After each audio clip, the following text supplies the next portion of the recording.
এই যে দেখেন আমি আবারও সেই মিডল পয়েন্টে চলে আসলাম। এখান থেকে আবার এদিকে ঘুরে সেলাই দেবেন, দুইটা সেলাই হয়ে যাবে। এখন এই যে এখান দিয়ে একটা চাপ সেলাই দিতে হবে, এই বরাবর একটা চাপ সেলাই দিয়ে দেবেন। চাপ সেলাইটা আমি আর দিচ্ছি না।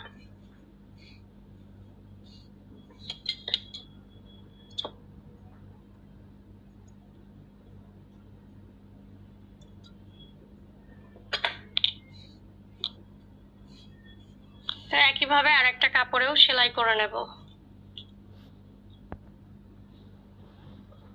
আচ্ছা, এটা তো একভাবে দেখালাম মিডল পয়েন্ট বের করে কিভাবে লাগাবেন। এটা মিডল পয়েন্ট ছাড়া দেখাচ্ছি যে সরাসরি কিভাবে সেলাইটা দেবেন। এই কাপড়ের সাথে এই কাপড়টা মাপ দিয়ে নিতে হবে যে সমান সমান আছে কিনা, সমান সমান রাখতে হবে।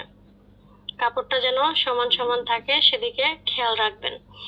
তো এই যে এখানে একটা গলা আছে, এখানে আর একটা গলা তৈরি করে নেবেন। এভাবে দুইটা গলা হবে। তো এখান থেকে সেলাই শুরু করতে হবে। এখানে কিন্তু কোনো মিডল পয়েন্ট নাই। সুন্দর করে আমরা মাপটা নিয়েছি, একদম গলার সাথে এই মাপটা ঠিক আছে।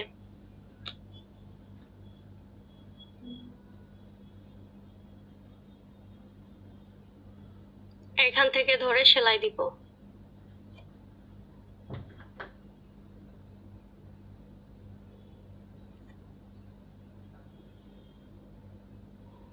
এভাবে করলে আসলে রিস্ক থাকে যে ছোট বড় হতে পারে, আবার এই সেলাইটা খুলতে হবে, আবার সেলাই দিতে হবে। আর আগে যে নিয়মটা দেখালাম ওইভাবে করলে খোলার কোনো রিস্ক থাকে না।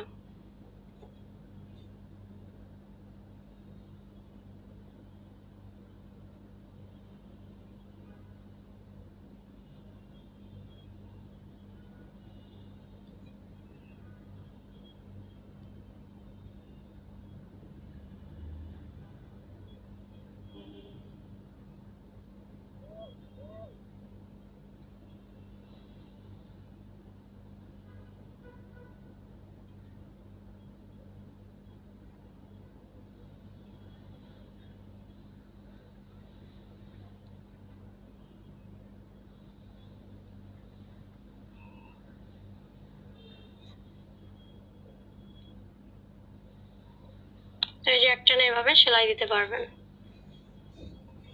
আচ্ছা, চাপ সেলাইটা কোথা দিয়ে দেবেন?